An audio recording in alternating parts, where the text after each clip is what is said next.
Confirmed mga kasombrero sa si Kath nga po yung yung girl doon sa na-spotted mga kasombrero. So siguro ito yung pinakahuli na isasama natin si Ma'am Catherine kasi bill out muna tayo kaya Phenomenal Box Office Cinema Queen mga kasombreros. Wala choice niya talaga yun mga kasombreros. So masakit man ay kailangan tanggapin. Hindi na ako mag-aantay ng marami pang ebidensya kagaya na na-mention ko dun sa nakaraang vlog ko.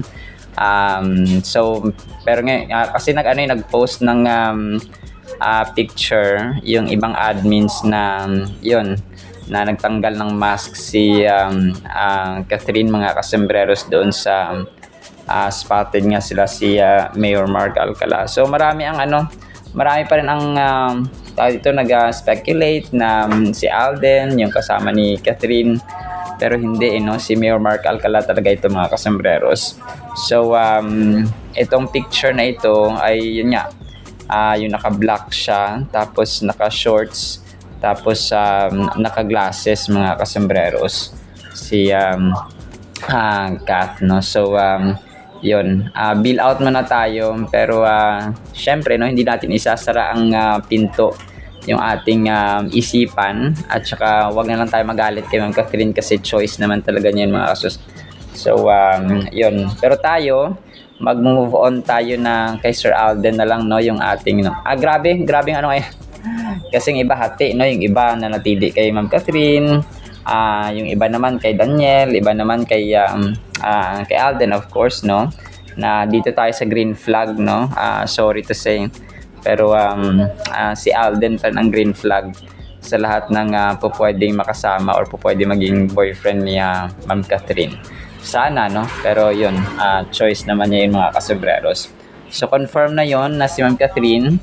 And moving on, so mga kasos, masakit para sa akin, para sa ating lahat, masakit mga kasos, pero yun, nagkaroon din ako ng analyzation kagabi na parang parang tawag dito, bumaba ng konti sorry po, medyo bumaba ng konti yung quality or yung standard ni Ma'am Catherine mga kasombreros. So inisip natin na medyo kakaiba siya, kasi nga nag-aantay sila ng tamang panahon, pero hindi pala, mas pinili niya yung mga politiko. And napansin ko dito yung lahat ng pinili ng parang babaeng na-link kay Alden dati, si Maine Mendoza, na asawa niya si Arjo Atayde, na politiko rin si Arjo Atayde na involved din sa corruption. Tapos ngayon si Mayor Mark Alcala, hindi ko lang pero ito yung iniisip ko talaga, hindi ito magtatagal mga kasombreros yung relationship nila. May kasawaan kasi kapag pag pinakasalan, kagaya ni Maine Mendoza mga kasombreros, na naging seryoso si Arjo Atayde, ay let's see, yun na lang mga kasombreros. Pero sana matagpuan ni Catherine yung kanyang happiness mga kasombreros. So heartbreaking, unang sampa ng Pebrero, love month pa naman na tinuturing. Pero yun, wala nangyari ang dapat nangyari. So let's just move on mga kasombreros. So pero no hate kay Ma'am Catherine, kasi tayo ay bilang lingkod at saka anak ng Panginoon ay hindi tayo tinuruang magtanim ng galit or puot or sama ng loob kanino man. So patawarin natin and move on na lang tayo sa kanya-kanyang buhay mga kasombreros. It's really heartbreaking para sa akin, para sa ating lahat. Pero yun. So dito tayo sa green flag mga kasombreros kay Sir Alden. So yun, kahapon nagpa-blessing si Tisoy ng kanyang ito yata yung bagong kotse na nabili niya, na BYD mga kasombreros. So dito ay spotted din siya sa simbahan. Tapos yung simbahan na ito ay Mary Magdalene, Parish Church mga kasombreros. So alam ko sa Rizal to malapit to sa Rizal mga kasombreros, ay nakalagay dito kasi yung address niya. So Mary Magdalene Parish Church. So si Father Jeff yung nag-blessing ko pa, nanguna sa pag-blessing ng kotse ni Soiti mga kasombreros. Saint Mary Magdalene Parish Church. sa Pililla Rizal mga kasembreros. So yun, tapos dito si Soiti ay naka brown cap, naka white na t-shirt mga kasembreros, and of course so wala parang kasi nag voice over ako, hindi na ako nag-scan kung may mga bago kanina na mga videos, pero dito ay siguro nagkaroon naman ng kainan ng pahanda si Soiti mga kasembreros, no? Very blooming very blooming si Soiti dito mga kasembreros and mga Kathinatics. So yun, talagang pinagpapala si Phenomenal Box Office Cinema King. Tapos may picture din siya dito nakasama si Father Jeff mga kasembreros doon sa loob mismo ng simbahan, kasi yung video natin ay sa dito sa labas siya mga kasembreros ng pa-blessing. Tapos ito, sobrang kulit nito at sobrang cute mga kasembreros. Si Kenneth Jim Guzman Zumaraga. Nagpa-picture siya kay Alden. Sabi niya 13 hours ago. Sabi niya dito, kunwari, no? Sabi ni Alden Richard sa akin, kagising ko lang, pwede ba ako pa-picture sa'yo? Sabi niya. Sabi ko naman, sure, di pa naman ako naliligo, kaya patas lang. Sabi niya, ha ha ha ha. Tapos yung laughing emoji mga kasembreros, no? So, si Kenneth Jim, yata ito, parang part ng simbahan, or doon siya nagsistay sa simbahan mga kasembreros, no, sa St. Mary Magdalene Parish Church mga kasembreros. So isa yata siya doon sa mga staff, no. Tapos dito ay parang iba yung parang iba yung suot ni Alden, kasi dito siya sa pagpa-blessing niya.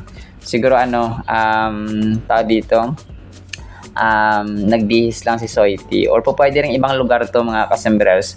Pwede rin hindi siya sa St. Mary Magdalene Parish Church mga kasembreros.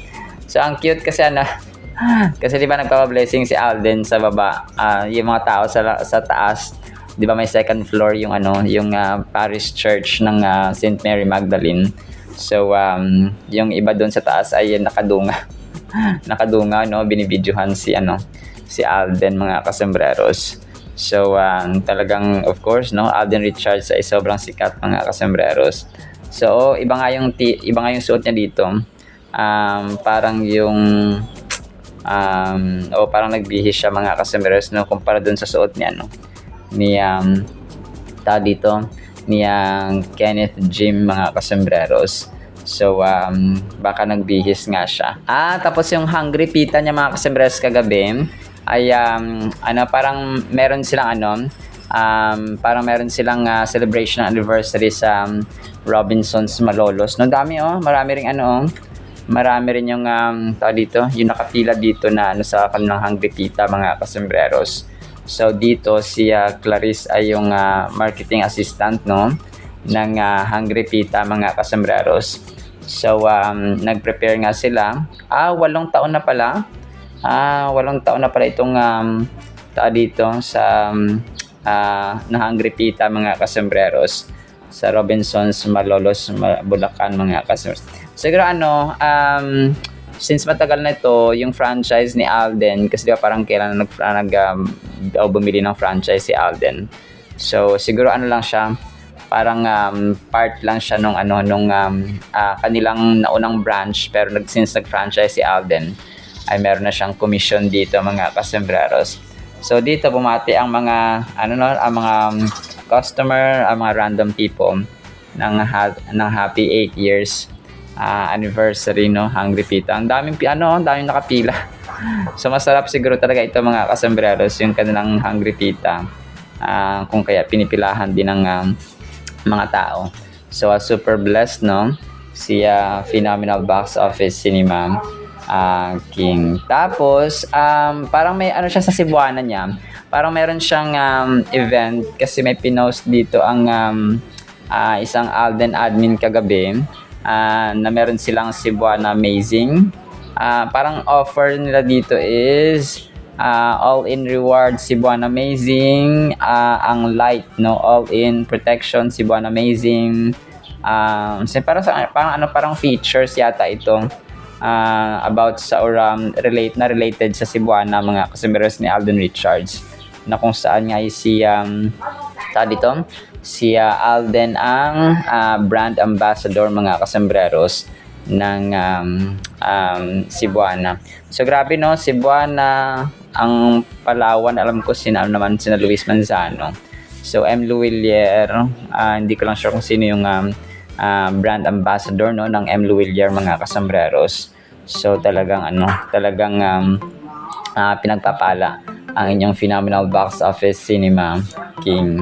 So tapos ito, singit ko ito, mga kasembreros. Nagulat ako dito kasi di ba kahapon finlash ko si The Med Club Diagnostics. So hindi ko alam na si Daniel Padilla.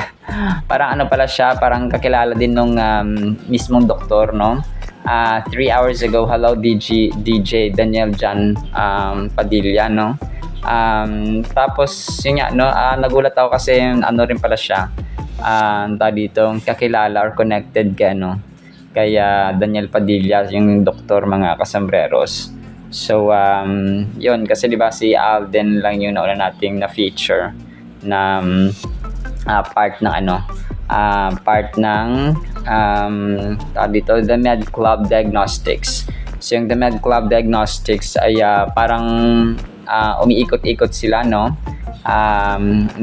Umiikot-ikot sila para maghanap ng mga customer, or parang mobile, no? Parang mobile diagnostics yung dito, yung The Med Club Diagnostics, mga kasembreros, na sila mismo yung umiikot-ikot, nag-robing, mga kasembreros, para sa kanilang services, mga kasembreros. So ito, pasegwihan ko to, mga kasembreros. So grabe naman yung term dito, no? All Access Showbiz, 8 hours ago, birds of the same feather flock together are trapo-loving queens. So grabe naman yung term na trapo-loving queens. Dito ko nalaman, grabe yung 477 likes or reactions. Kasi si Ma'am Catherine nga dito, di ba? Si Mayor Mark Alcala. Tapos parang hindi ko lang si Maha. Dati pala si Maha ay parang tapos si Maine Mendoza. So parang naging parang grabe na talaga kasi yung impact, no, ng impluwensya ng ng politika ngayon, kasi nga grabe yung korupsyon, yung pagiging kurakot, mga kasembreros. So sabi ng iba, kaya daw pala hindi nagko-comment si Ma'am Catherine about sa politika, kasi nga yung jowa niya pala yung jowa niya pala ay isang politiko, mga kasembreros. So which is definitely true naman kasi, no, sa Congress, sa mga congressmen, mga congresswomen, talagang ilan na lang yung mga masasabi mong walang corruption. Parang halos lahat may kickback na tinatanggap, no, mga magnanakaw, mga kasembreros. So si Lord na at saka hustisya ang bahala, no, sa kanila. So yun po, no. Pero yun, we're not here to judge, pero ang hustisya at saka si Lord na lang po ang bahala, no, mga kasembreros. So actually lamang, no, sa ating Alden, na may kaunti pa rin Catherine na topics, mga kasembreros, or items. So yun, no, moving forward ay na lang tayo, Alden na lang, mga kasembreros. Siguro may mga pakonti-konti na related, pero focus na lang tayo kay green flag, mga kasembreros, no, na si Alden Richards, mga kasembreros. So yun po. So yun lang actually. Tapos pakinggan natin, no, ang napakagandang salita po ng Panginoon. Isang pinagpalang araw po sa bawat isa. Sobrang the best po ng Word of God natin, mga kasembreros. Ang title po natin ay Sa Kapakanan Natin. John chapter 17 verse 19. And for their sakes, okay, sa atin yun, no? Ito yun, no? Kapakanan natin. I sanctify, Jesus Christ speaking, I sanctify myself, that they also may be sanctified by the truth. Sa atin, mga kasembreros, kapag sinabing kapakanan natin, parati natin narinig to sa ating mga magulang, sa mga nakakatanda, sa mga nag-a-advise sa atin, sa mga nagka-counsel sa atin, sa mga nagpapaalala sa atin, mga kasembreros. Nung bata pa tayo, syempre, kunwari mga high school or elementary, parang hindi pa yun nagsastrike sa atin or nagsisinkin na yung sasabing para sa kapakanan ninyo ito, para sa kapakanan yung ginagawa namin ng magulang mo, ng kuya mo, o kung sino man dyan na nagiging guardian natin mga kasembreros, no?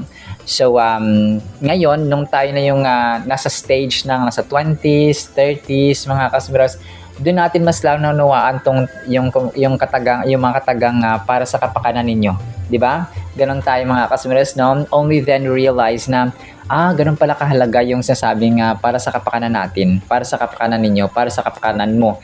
No, yung sinasabi kong to, yung advice kong to para sa kapakanan mo. Kasi tayo naman yung generation ngayon na nag-a-advise dun sa mga sumusunod na generation, sa mga future at saka sa mga nakakabatang generation ngayon.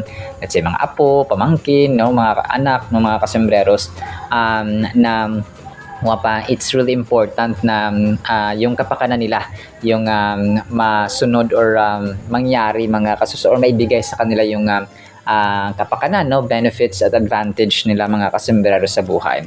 So dito si Jesus Christ po nagsasalita for their sakes, no, yung there dito possessive noun mga kasembreros, third person ay nag-English grammar lesson talaga, no? Yun nga, no?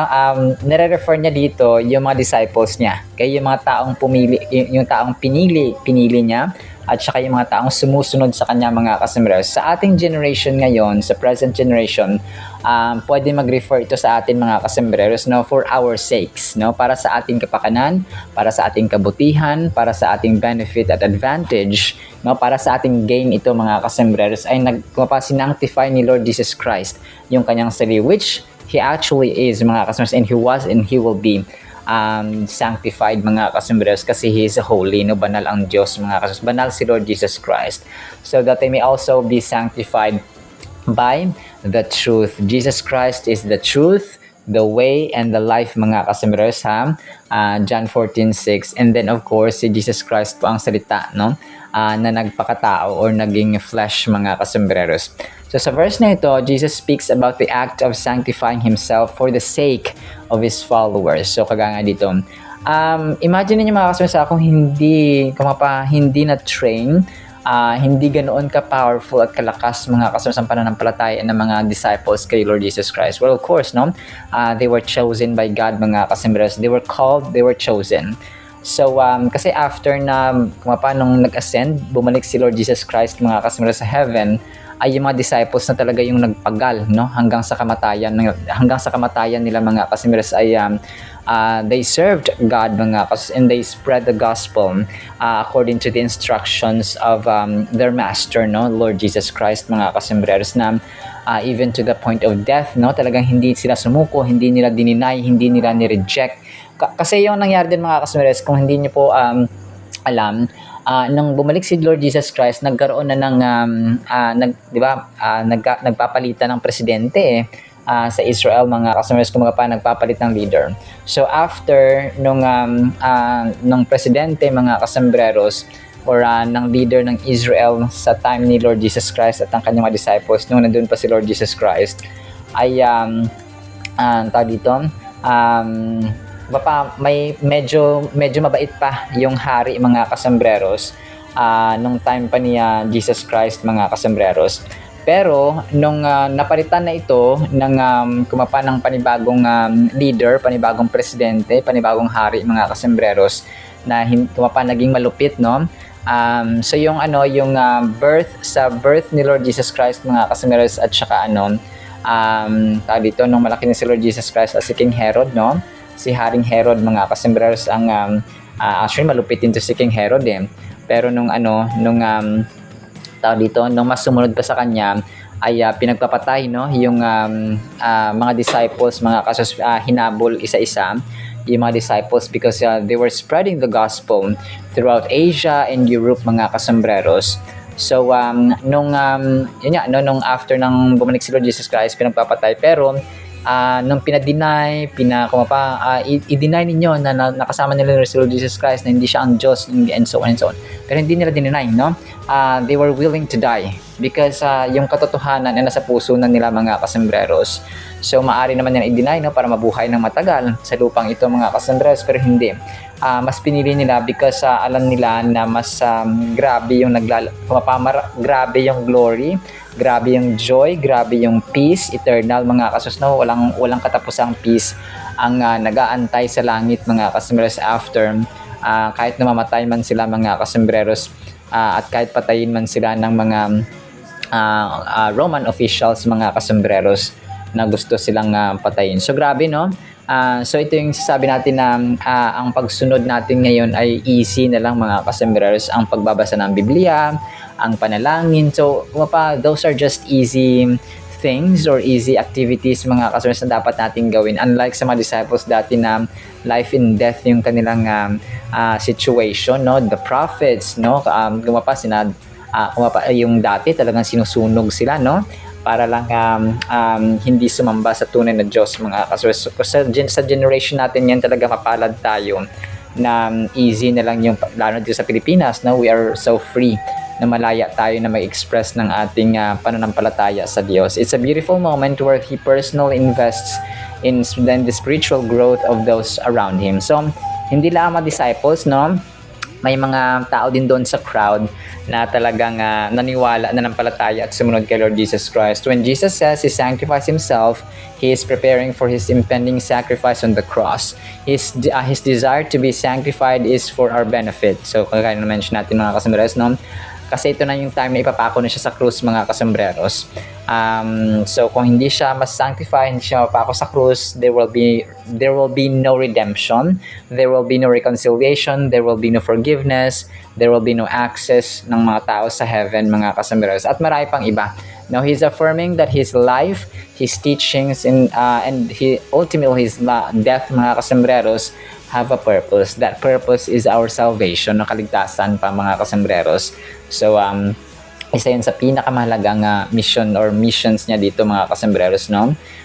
Sa lupa, na kung saan ay grabe, no? Kung naisip niyo ba kung hindi siya bumaba dito sa lupa, tapos wala nang humanity na nag-exist sa mundong ito, wala nang humanity sa earth mga kasembreros. So ganun po siya ka-simple, pero malala, no? Kasi wala nang buhay na nag-exist dito. Kasi nga walang Jesus Christ na dumating, kung sakasakaling ganun po ang nangyari. Pero hindi, no? Love, no? Grabing love, great love, dakilang pagmamahal at pag-ibig, pagsintang wagas na hindi nagwawakas ang nangiral at nanaig talaga sa Diyos Ama mga kasembreros. Jesus' prayer reveals His deep love and concern for His followers. He anticipates their needs and desires to equip them with all they need to carry on His mission. It showcases His role not just as a leader, but as a shepherd who genuinely cares for His flock, ensuring they are protected and guided at all times. So grabe, no? Nag-assure siya dito ng protection talaga mga kasembreros, na magkaroon sila ng faith, no? Pananampalataya sa Panginoong Jesus mga kasembreros. So number 1 dito na dapat na lesson na malaman natin at may isa pamuhay mga kasembreros ay yung kahalagahan ng setting ourselves apart. So hindi po tayo sunod sa uso sa mundong ito mga kasembreros. Hindi tayo yung sunod sa locomotion, kahit masama, kahit mali. Number 2 lesson ay embracing the process of growth. No, kailangan may growth mga kasembreros. So we'll learn that sanctification is a continual journey. It involves ups and downs, moments of clarity and periods of doubt. Recognizing that it's okay to struggle is part of the human experience. So okay lang yun na mag-struggle. Normal sa atin ang maka-experience ng hardships or problems. Ako nga, diba, so kagaya ng mention ko dati or nung January 28 ay sabay-sabay, no? Hospital ang kuya ko, tapos pagkahapon namatay yung baboy namin na kakabili lang 1 week pa lang mga kasembreros. So talagang amazing ang Panginoon because it's a testing of faith, no? Kagaya nga ng isang ginto na talagang kailangan siyang idaan sa apoy para mapatunayang ginto. So ganun din po ang ating pananampalataya.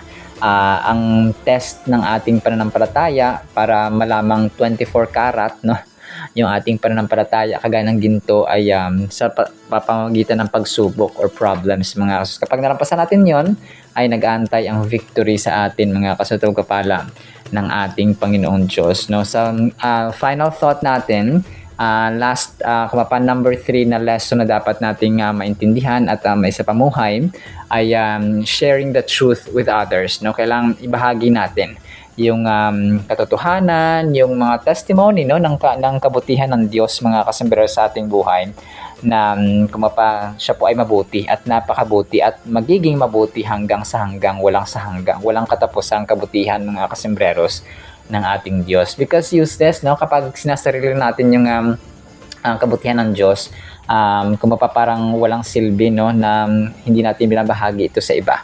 So it's really important to share the goodness, yung mga good news, yung mga nagawang kabutihan at amazing works ng Panginoon natin mga kasambero sa ating buhay.